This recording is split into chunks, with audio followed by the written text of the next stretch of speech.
오늘은 하나님의 은혜를 입은 자에 대해서 말씀드리고자 합니다. 이 본문은 로마서 3장 23절에서 24절입니다.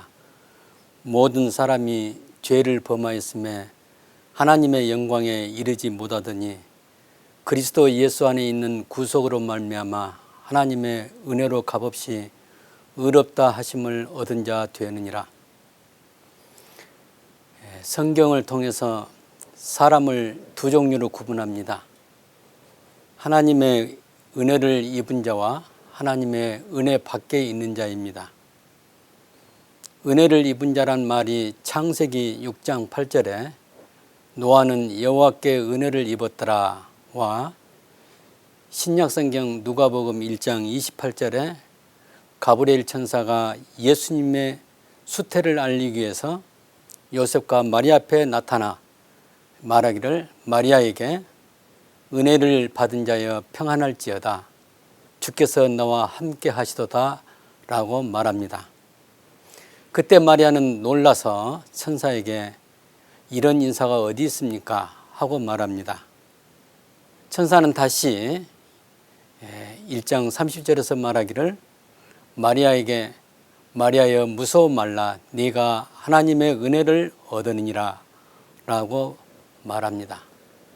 성경은 특히 하나님의 은혜를 입은 자에 대해서 언급합니다. 하나님께서 은혜를 주시고자 선택하신 사람은 그 은혜를 거부할 수 없습니다. 하나님의 특별 은혜 안에 들어있다는 말이 되는 것입니다. 노아와 마리아는 하나님의 은혜를 입은 자였습니다. 가룟 유다는 하나님의 은혜 밖에 있었으므로 예수님을 파는 일을 했고 그 결과는 피밭에서 목매어 자살했습니다. 그는 창자가 터져 나왔던 것입니다. 그 외에 하나님께서 야곱에게 은혜를 베푸셨지만은 그의 형인 에서에게는 은혜를 베푸시지 아니하셨습니다. 오늘 이 자리에 계신 저와 여러분은 하나님의 은혜를 입은 자 안에 있기를 바랍니다. 사람들은 하나님의 은혜를 입기 위해서는 하나님 앞에서 무슨 선한 일을 많이 해야 한다고 알고 있습니다. 그리고 교회 다니는 목적이 선한 일을 많이 해서 하나님으로부터 축복을 받기 위해서입니다. 그러나 성경은 이러한 조건을 달지 않았습니다. 흔히 도덕정교에서는 인과응보 혹은 인과업보의 논리로서 선을 행하면 복을 받고 악을 행하면 벌을 받는다고 가르치고 있습니다. 권선징악을 가르치므로 선을 권하고 악을 멀리할 것을 말합니다. 그래서 선을 행하면 하늘이 복을 주고 죄를 범하면 천벌을 받는다는 것이 사람 마음속에 남아 있습니다. 그러나 성경에서 말하는 복음은 하나님의 은혜를 강조합니다.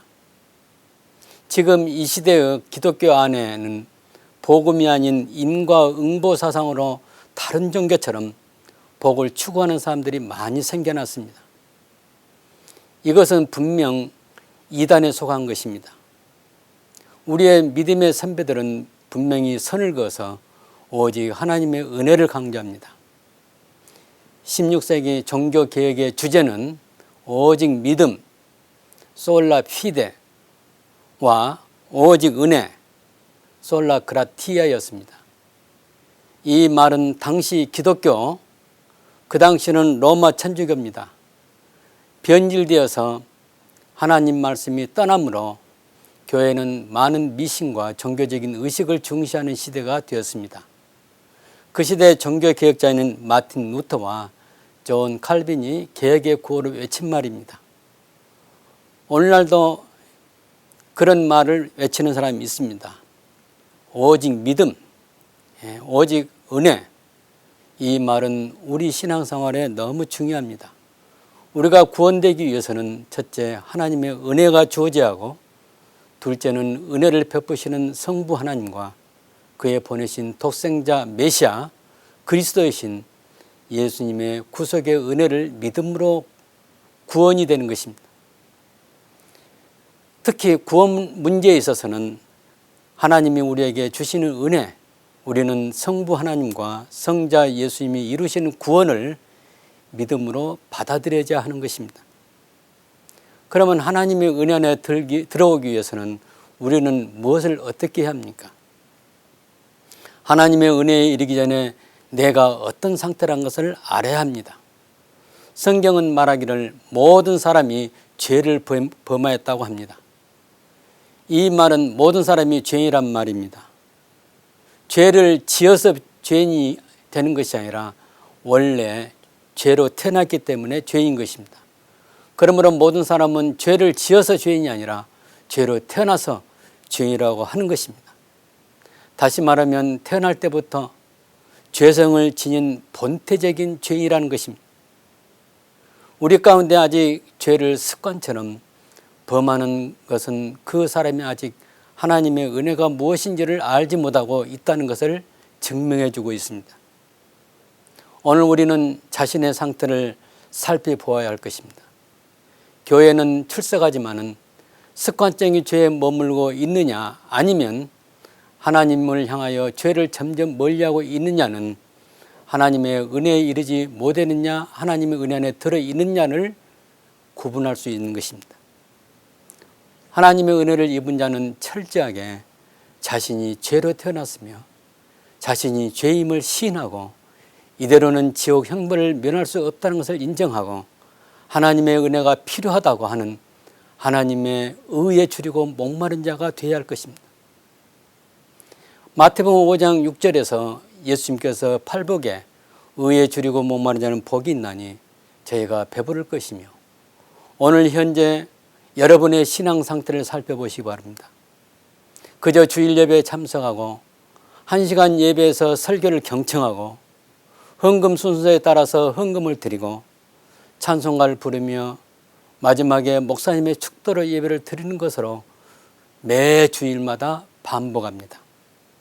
이렇게 매주 예배만 드림으로 의에 주리고 목마르고 있습니까? 대부분 사람들이 이러한 종교 생활에만 익숙해져 있습니다. 대부분의 사람들이 여기에 머물러 있습니다. 이것이 신앙생활 전부입니다. 조금 더 한다면 새벽기도에서 자기 가정 문제를 비롯해 각자의 급박한 사정을 아뢰고 성취되기를 구하는 것입니다. 이것이 바로 우리의 일반적인 신앙생활입니다. 많은 사람들은 여기까지가 익숙해 있지만은 그 다음부터 어떻게 믿음으로 사느냐 이것이 부족합니다. 그 다음은 각자가 어떻게 해서 하나님과 사귀고 동행하고 믿음의 생활이 이루어져야 합니다. 그러기 위해서는 맨 처음에 하나님을 영혼의 아버지로 만남이 있어야 합니다. 하나님과 만남이 있기 위해서는 물과 성령으로 거듭남의 변화가 있어야 하는 것입니다. 그렇게 되면 그 이후에 삶은 성령님이 자연스럽게 함께 하시고 나는 성령 안에서 즐거운 영적인 항해를 할 수가 있습니다. 스스로 영혼 깊숙이 하나님을 찬송하는 음악이 흐르고 마음 심령 깊숙이 감사와 기쁨과 평화가 내 영혼을 듣고 있음을 체험하게 됩니다. 대부분의 사람들은 이 부분이 없기 때문에 신앙생활 자체가 다른 종교와 다르지 않다는 것입니다. 그 다음은 우리 하나님의 은혜의 약속을 붙잡아야 합니다. 성경 전체가 하나님의 약속이지만은 성경 안에서 내게 약속되는 것이 무엇인가를 발견해야 하는 것입니다. 하나님은 오늘도 사랑으로 우리를 기다리고 계십니다. 한번 하나님께서 사랑하기로 작정된 자는 언제든지 하나님께로 돌아오기를 기다리시는 것입니다. 집을 나간 아들을 기다리는 것처럼 돌아와 자신의 죄인됨을 시인하고 회개하면 맞아주신다는 약속이 성경에 기록되어 있습니다. 이사야서 1장 18절에 오라 우리가 서로 변론하자. 너희 죄가 주홍 같을지라도 눈과 같이 희어질 것이요 진홍같이 붉을지라도 양털같이 되리라. 하나님께서는 자기 백성을 향하여 크게 외치십니다. 하나님의 사랑이 약속으로 주어진 사람, 은혜를 받은 자에게는 어떤 죄라도 하나님은 용서하신다고 약속하십니다. 하나님은 근본 사랑이시기 때문에 죄를 용서함으로 은혜를 주시기를 원하기 때문입니다. 또 시편 103편 10절에서 13절을 보면 경외하는 자에게는 죄를 따라 처치하지 않으시며 하늘이 땅에서 높음 같이 동이 서에서 먼 것 같이 우리의 죄가를 우리에게서 멀리 옮기시고 아비가 자식을 불쌍히 여김 같이 자기를 경외하는 자를 불쌍히 여기신다고 말씀하십니다. 아무나 무조건 죄가를 옮기시고 불쌍히 여기는 것이 아닙니다. 여호와 하나님을 경외하는 자에게 이 약속을 베푸신다는 것입니다. 우리는 성경에서 약속하신 것을 붙잡아야 하는 것입니다. 이것이 믿음입니다. 그저 미신적으로 교회만 왔다 갔다 한다고 해서 신앙이 아니라는 사실을 강조하고 싶습니다. 마지막으로 나를 구속하신 예수님을 구주로 믿고 예수님이 자신의 내 십자가와 그의 보배로운 피를 항상 기억해야 합니다. 우리 스스로는 죄를 해결할 수가 없습니다. 죄인이 죄를 해결하지 못합니다. 오직 죄가 없으시고 죄를 깨끗게 하실 수 있는 하나님이신 예수님만이 해결할 수 있는 것입니다. 성경에서 죄를 없이 하는 방법은 단 한 가지만이 있습니다. 그것은 곧 누군가가 희생해서 피를 흘려야 하는 것입니다. 하나님의 속죄하는 원칙이 있는데 그 첫째는 피 흘림이 없은 즉 사함이 없느니라. 이 말씀은 구약의 레위기 17장 11절과 또 히브리 기자가 인용해서 히브리서 9장 22절에 나와 있습니다. 그 다음에 두 번째 원칙은 내가 피를 볼 때 너희를 넘어가리라. 이것은 출애굽기 12장 13절 말씀입니다. 저는 이 두 말씀이 바로 우리가 취소받는 원칙이라고 원리라고 강조하고 싶습니다. 그 피는 어린 양의 피인 것입니다. 구약에서는 예수님을 대신한 어린 양이었지만은 신약에서는 어린 양처럼 오신 예수 그리스도의 피만이 구속할 수 있는 것입니다. 모든 죄는 내가 속할 수 없고 오직 예수 그리스도의 피로만 깨끗하게 되는 것입니다. 하나님께서 예수 그리스도의 피 흘림으로 사함을 얻게 하시고 내 영혼에 뿌려진 예수 그리스도의 피를 볼 때 심판하지 않으시고 넘어가십니다. 레위기 17장 11절과 출애굽기 12장 13절은 성경이 정한 속죄의 공식입니다. 앞으로 있을 최후의 심판 때 우리가 하나님 앞에 섰을 때 내가 내 안에 뿌려진 그리스도 피를 볼 때 넘어가리라는 그렇게 선언하시는 음성을 들을 때가 있기를 바랍니다. 기독교와 다른 종교의 다른 점은 기독교는 하나님의 은혜와 사랑으로 구원되며 은혜와 사랑 안에서 들어오라고 부르시는 종교입니다. 다른 종교는 자력구원으로 네 스스로 구원을 이루라입니다. 참고적으로 예화를 들겠습니다.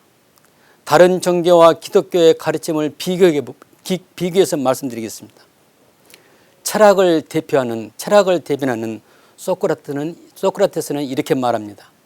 내 자신을 알라. 이 말은 다르게 표현한다면 나는 너를 알지 못한다. 네가 스스로 네 인생이 무엇인가를 깨닫고 네가 어떤 사람인지를 알아라 하는 것입니다. 철학이란 무엇입니까? 인생이 무엇인가를 연구하는 학문입니다. 어떤 존재인가를 알아가는 학문입니다.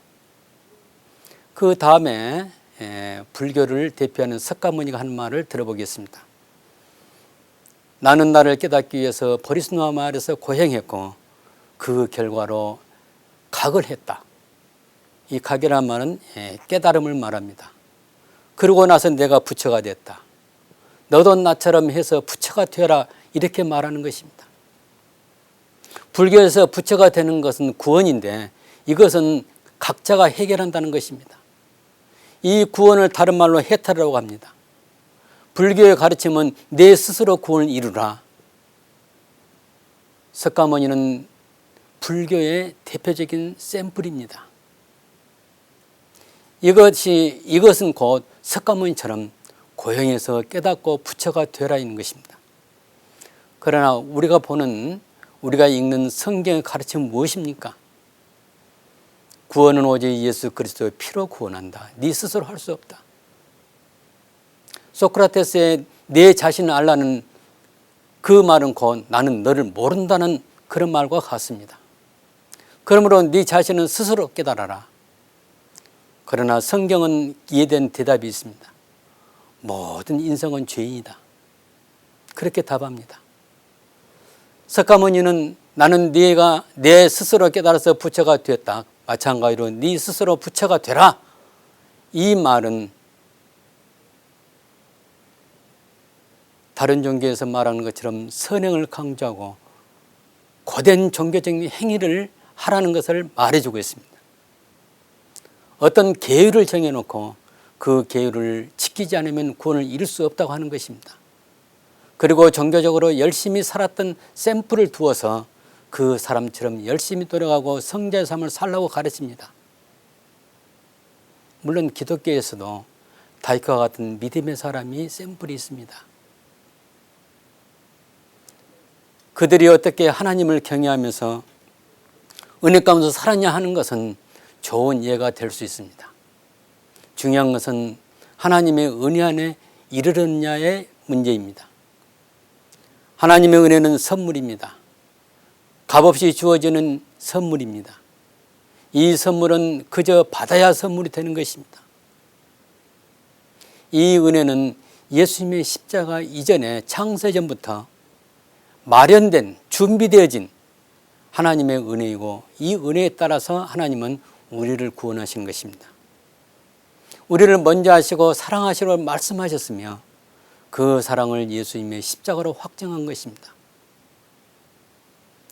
로마서 5장 8절은 하나님께서 그리스도가 우리를 대신해 십자가에 달리심으로 피 흘리심으로 하나님에 대한 사랑을 확증하셨다. 이렇게 사도 바울이 기록했습니다. 오늘 우리는 로마서 3장 23절, 24절을 결론을 내려야 하겠습니다. 우리는 본래 죄인이고 그래서 하나님의 영광에 이르지 못한 버려진 존재지만은 하나님의 은혜로 그리스도 예수 안에 있는 구속으로 값없이 의롭다 하심을 얻은 하나님의 은혜를 입은 자라는 사실을 기억해야 할 것입니다. 하나님은 신명기 17장 18절부터 19절에 기록한 그 말씀에 보면 모세에게 말하기를 너는 기억하라 여호와께서 애굽에서 행한 일과 인도하여 내실 때 내가 목도한 이적과 기사와 강한 손과 편팔을 기억하라 하시면서 하나님의 은혜를 대대로 기억하고 가르치라고 명령하십니다. 우리도 한순간이라도 하나님의 은혜를 기억하는 우리가 되기를 바랍니다.